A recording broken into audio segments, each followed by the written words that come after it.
আসসালামু আলাইকুম, welcome to my new another cooking blog. আজকের এই ব্লগ আমি আপনাদের সাথে দারুণ একটি রান্নার রেসিপি শেয়ার করব।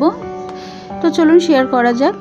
তো আমি চুলায় একটি প্যান বসিয়ে নিয়েছি। প্যানটি গরম হয়ে গেলে এখানে আমি অ্যাড করে নিচ্ছি পরিমাণ মতো রান্নার তেল। তেলটি গরম হয়ে গেলে এখানে আমি অ্যাড করে নিচ্ছি চিড়ে রাখা দুটো শুকনো মরিচ। শুকনো মরিচটিকে আমি সুন্দর মতো তেলের মধ্যে ভেজে নিব। সেই সাথে আমি এখানে দিয়ে দিব তেজপাতা। তো একটি তেজপাতা আমি এখানে নিয়ে নিয়েছি। সেই সাথে আমি এখানে দিয়ে দিব কালো জিরে। তো শুকনো মরিচ, তেজপাতা এবং কালো জিরেটিকে আমি তেলের মধ্যে ভালো করে ভেজে নিচ্ছি। সেই সাথে আমি এখানে নিয়ে নিব কুচি করে রাখা পেঁয়াজ এবং রসুন। পেঁয়াজ এবং রসুনটিকে আমি ভালো করে তেলের মধ্যে ভেজে নিব।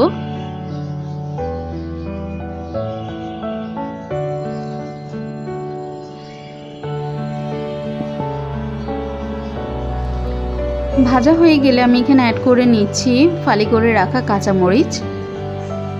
কাঁচামরিচটি দিয়ে আমি পুনরায় নেড়ে চেড়ে নিচ্ছি। সেই সাথে আমি এখানে অ্যাড করব হাফ টেবিল স্পুনের মতো আদা রসুন পেস্ট।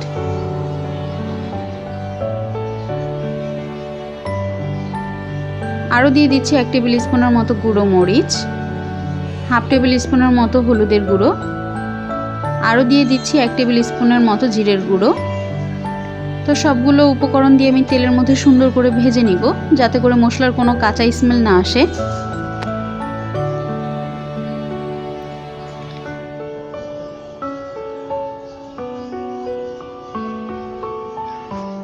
তো মশলাটা ভাজা হয়ে গেলে এখানে আমি অ্যাড করে নিচ্ছি আগে থেকে কেটে ধুয়ে পরিষ্কার করে রাখা ইলিশ মাছের মাথা।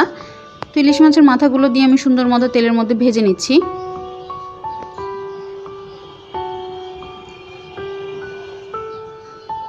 তো ভাজা হয়ে গেলে এখানে আমি অ্যাড করে নিচ্ছি পরিমাণ মতো পানি, মশলাটাকে ভালো করে আবারও কষানোর জন্য।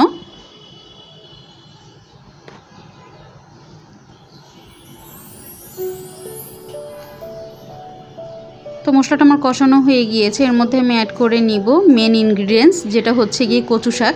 তো কচু শাকটাকে আমি আগে থেকেই কেটে ধুয়ে পরিষ্কার করে ভাপ দিয়ে পানি ঝরিয়ে নিয়েছিলাম। তো কচু শাকটিকে দিয়ে আমি মশলার সাথে ভালো করে মিশিয়ে নিচ্ছি।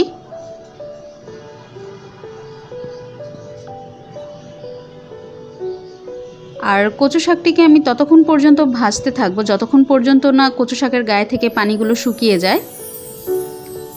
তো কচু শাকটিকে আমি মূলত ভাজা ভাজা করে ফেলবো। আর কচু শাকটা খাওয়া কিন্তু খুবই স্বাস্থ্যসম্মত। যাদের শরীরে আয়রনের ঘাটতি আছে বা আয়রনের অভাব আছে, তারা কচু শাকটা খেতে পারেন, তাহলে শরীরের আয়রনের অভাবটা দূর হয়ে যাবে। তো আমার কাছে এটি খুবই ভালো লাগে। এটি আমি অনেক সময় সুধা খেতেও পছন্দ করি। তো কে কে এভাবে রান্না করেন অবশ্যই আমাকে জানাবেন কমেন্ট বক্সে, এবং আপনাদের কাছে আমার রান্নাগুলো কেমন লাগে। যদি আমার রান্না অবশ্যই ভালো লেগে থাকে তাহলে অবশ্যই আমার চ্যানেলটিকে লাইক এবং সাবস্ক্রাইব করে দিবেন, এবং আশা করি সকলেই আপনারা ভালো থাকবেন। ধন্যবাদ।